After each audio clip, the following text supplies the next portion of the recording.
on this edition of The American Veteran. We are on location to commemorate the 150th anniversary of the Battle of Gettysburg. Introducing VA's Intermediate Care Technician pilot program that repurposes combat medics in civilian hospitals. A look at VA's fully developed claims process for pension and compensation. Concluding with a profile how the National Park Service is preserving the history of Gettysburg. These programs and more on this edition of The American Veteran.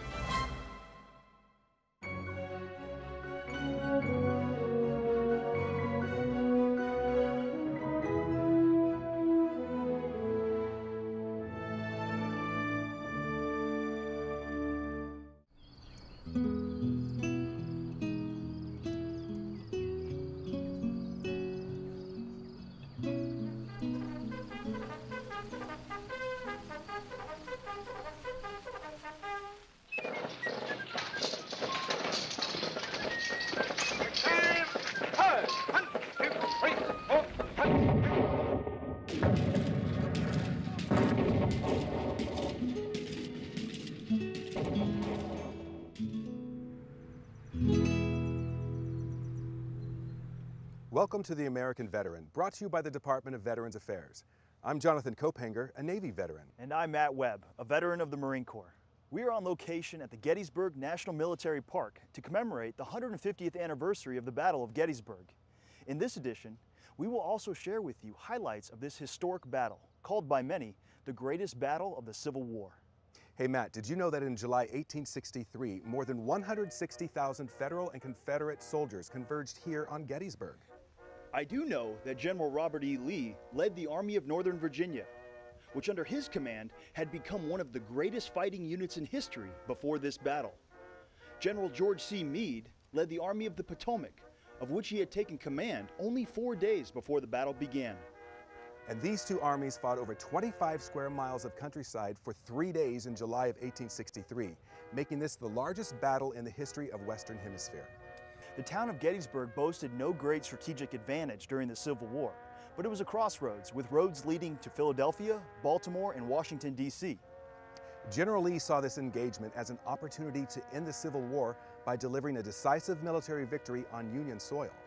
The first day of the battle was all about taking and maintaining high ground to set the stage for the rest of the larger battle. On day 2, Union forces held Little Round Top, which is the high ground where we are standing today. Down in the valley behind us, known as the Valley of Death, the Confederate forces attempted to take this location and others that day. In just 3 hours, some 15,000 casualties occurred in this valley alone. Speaking of casualties, that brings to mind our first story of this episode. Even during the Civil War, the Army had a medical corps to treat troops injured in combat.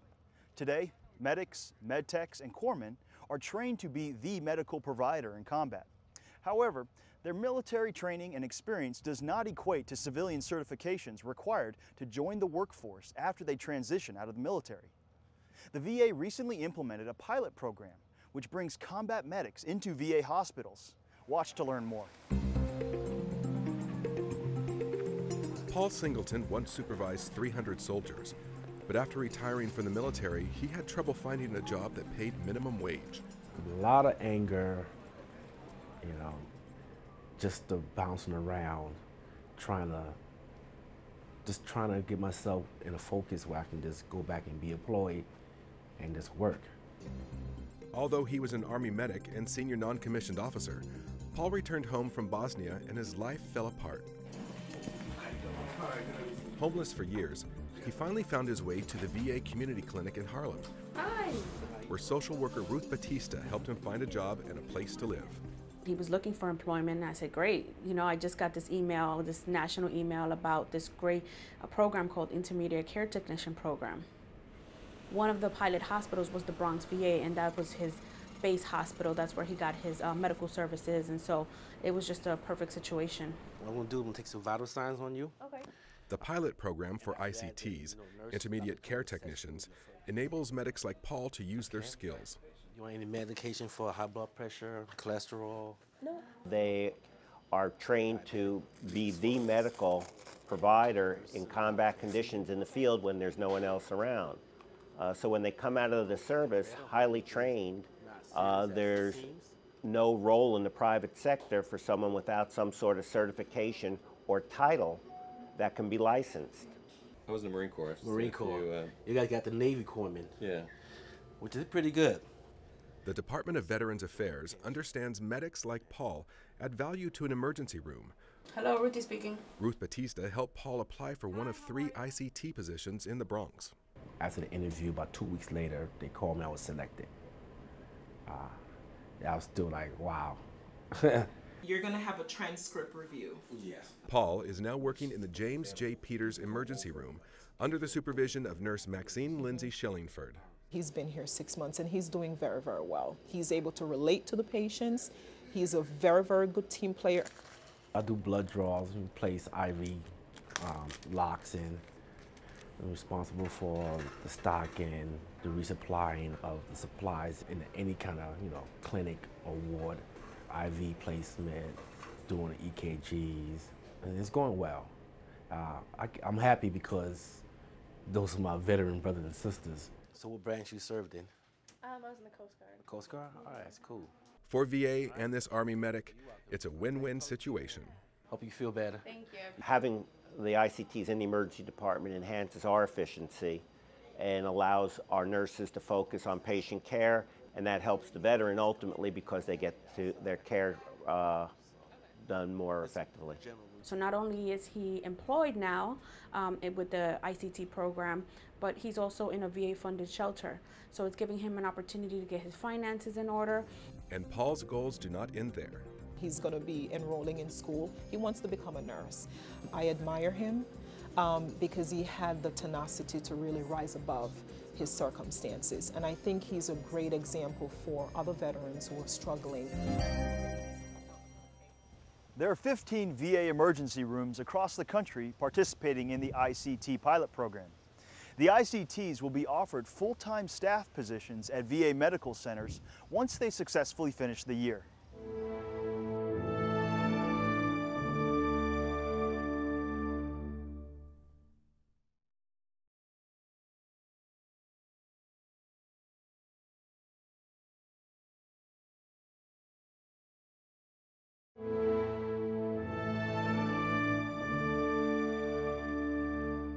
Behind us sits the Eternal Light Peace Memorial on Oak Hill. This monument was jointly unveiled by a veteran from both the blue and the gray on the 75th reunion after the battle in 1938. The few surviving veterans were all in their 90s. The memorial was lit with President Roosevelt presiding over the ceremony. He said on this day, "Men who wore the blue and men who wore the gray are brought here by the memories of the old divided loyalties. But they meet here in a united loyalty to a united cause which the unfolding years have made easier to see." Now, Matt, I believe you have a story for us on filing for VA benefits. Yes, I do. It's an ongoing commitment to serve America's veterans. VA is introducing the Fully Developed Claim, a new initiative designed to speed up the process of VA compensation and pension claims processing and get you the benefits you've earned as quickly as possible. The Fully Developed Claim Community of Practice is a partnership between VA and VSOs. Are you ready to come back? All right. A fully developed claim is a claim submitted by a veteran or survivor with all the information necessary to decide the claim.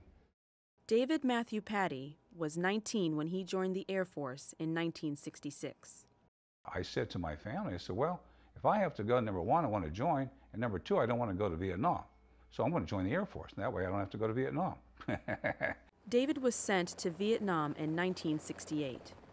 I'd go back to Vietnam tomorrow, I'd serve tomorrow, I'd do everything. I don't want to change anything.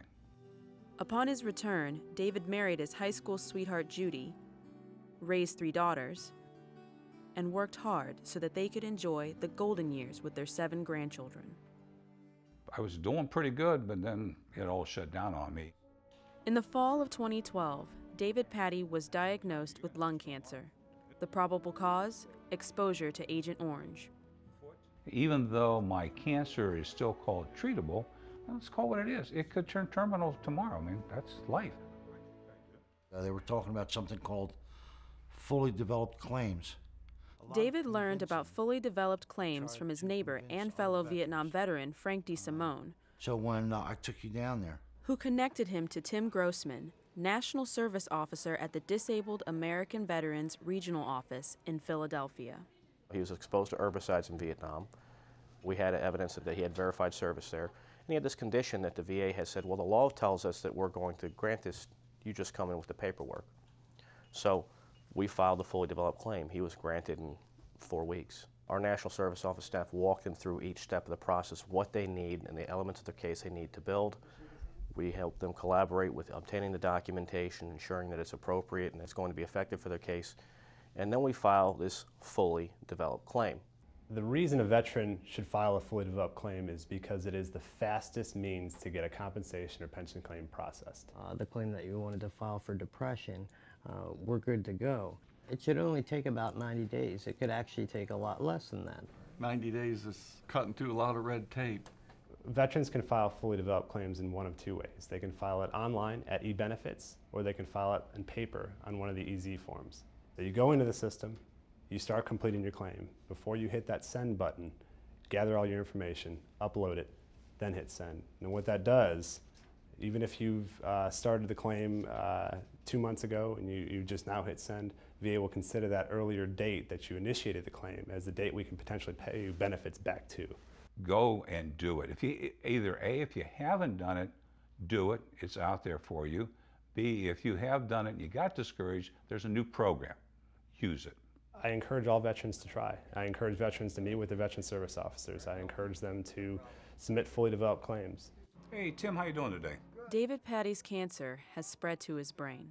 We're going to do everything we can to make sure that he is fully taken care of to the extent that we can and the extent the law allows. And that's the purpose of filing the second claim. If his second claim is approved, David Patty will use it in the same way he uses the money from the first one, by donating it to charities, including the Wounded Warrior Project. I am a veteran, so I care about they're my brothers. I mean, they did their time. I served, they served, whether they were in Iraq or whether they were in Korea. What's the difference? We're all veterans, we're all here. So I care for them, they're my brothers. Fully developed claims are part of VA's Comprehensive Transformation Plan, a series of people, process, and technology initiatives designed to increase productivity and accuracy of disability claims processing. Once the transformation is fully implemented, VA expects to systematically reduce the backlog and reach its 2015 goal to eliminate the claims backlog and process all claims within 125 days with 98% accuracy. It's that time for another whiteboard video. This one highlights smoking cessation. Enjoy.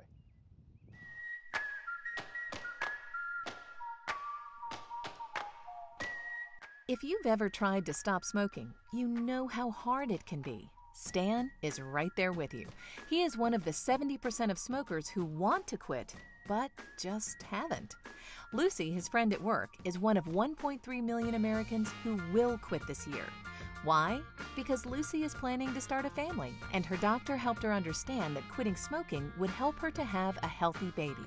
So, Lucy set a quit date, and she's going to use medication to help her quit. During their usual smoke break, Lucy asks Stan if he's ever tried to quit, and more importantly, why. Stan says he's always wanted to quit, sure, and he's tried once or twice, but he never really thought about why. Why do I want to quit? Stan discovered the answer the same day. He can't enjoy his son's games. All he can think about is going behind the stands for a smoke. He hates the idea that cigarettes are more important than watching his son play. And he can't keep up with his son anymore when they practice together. Stan decides to stop smoking. He calls his VA provider, who helps him set up having his medication mailed to his home. She also tells Stan about resources that are available at the VA to help him quit. At work, Stan is excited to tell Lucy. Now, instead of smoke breaks, together they take gum breaks. VHA Healthcare is defining excellence in the 21st century. To learn more about how to stop smoking, talk with your healthcare provider or visit www.publichealth.va.gov. When we return, advances in prostate cancer treatment and how the National Park Service preserves the Gettysburg National Military Park.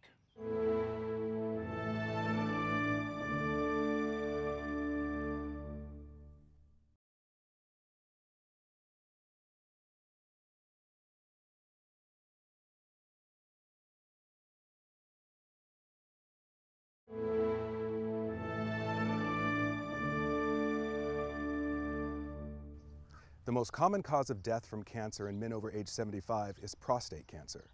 If you fall between the ages of 40 and 75, you may someday be called on to make a choice, opt for surgery, or wait out the disease. Now, a major VA-supported research project is shedding new light on your best treatment options. And for many, if not most men who contract the disease, the news looks very encouraging. When Army veteran Edward Dominguez was diagnosed with prostate cancer, his doctor offered him a choice between surgery or monitoring the disease. I chose monitor. So far, you know, it's been doing pretty good, you know, and it slowed it down and it almost stopped it. Didn't cure it, but it stopped it. So let me just say why prostate cancer is an important health issue.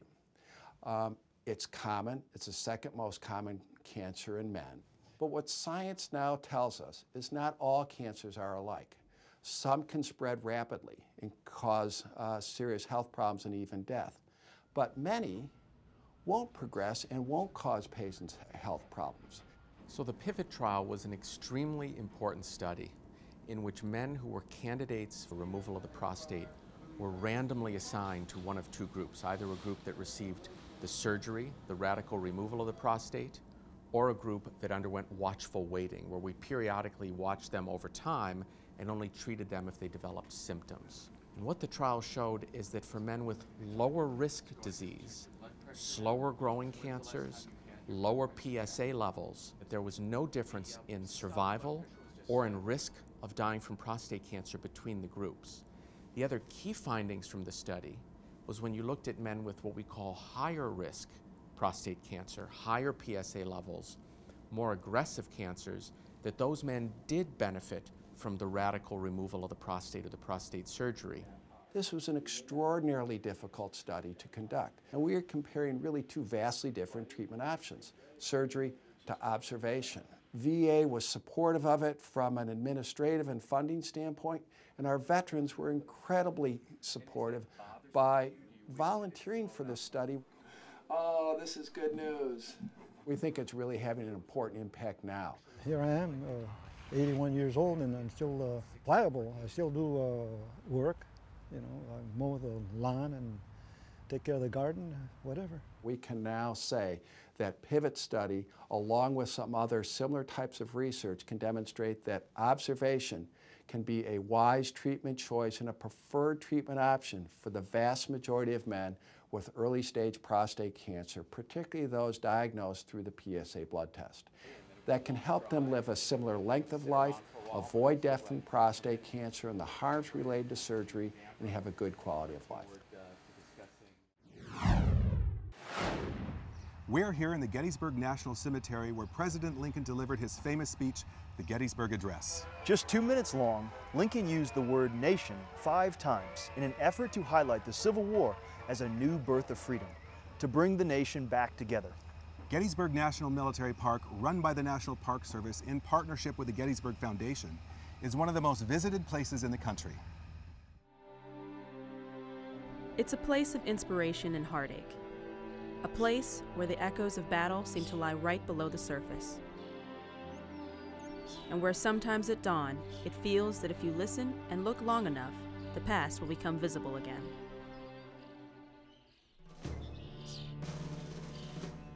More than 165,000 soldiers met here, the largest battle ever fought in North America. Pitting South against North, brother against brother. When it ended, more than 51,000 were killed, wounded, captured, or missing. The veterans of this war were in a class by themselves. Never again would citizen be made to fight citizen. The sacrifices made here would help to reunite the nation, and throughout the years, have continued to resonate with the men and women who have defended freedom around the world. My great-grandfather was in the Civil War in artillery. I was in Vietnam in artillery, and my father was in World War II, and it kind of all clicks together. The Gettysburg National Military Park attracts more than 1 million visitors each year. Its 6,000 acres include the Pennsylvania Fields of Battle, historic buildings, and 1,328 monuments. Add in 410 cannons, paved roads, historic lanes, and some 74 miles of fencing, and you have a lot of history to maintain. We have maintenance individuals that take care of the grounds, that preserve the stone wall structures. We have a monument preservation crew that works solely on the monuments. We have a cannon restoration team that literally works just on the cannons to keep them in pristine condition. We have individuals who work in planning, in cultural resource planning, to think about the long-term goals for the operation and the maintenance of the battlefield. We have interpreters like myself who go out and help educate the public on what happened here, but also the larger meaning of the battle and the American Civil War. The National Park Service here works in partnership with the Gettysburg Foundation, a private nonprofit with 20,000 members around the country.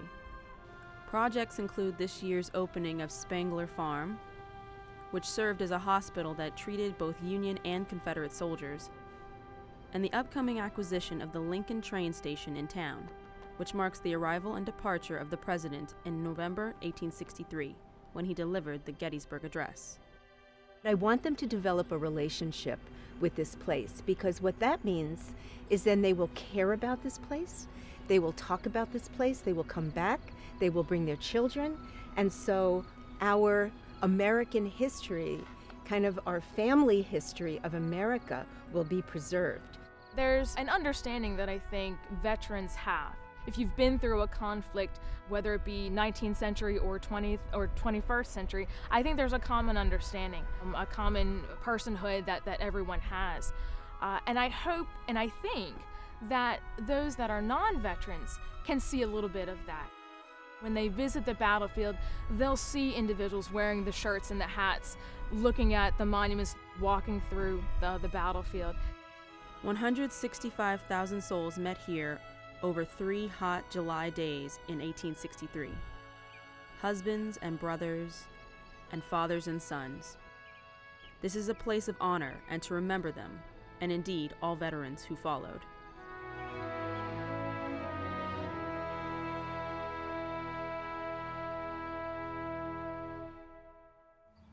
Don't think for a second that the remembrances and festivities here are over in July.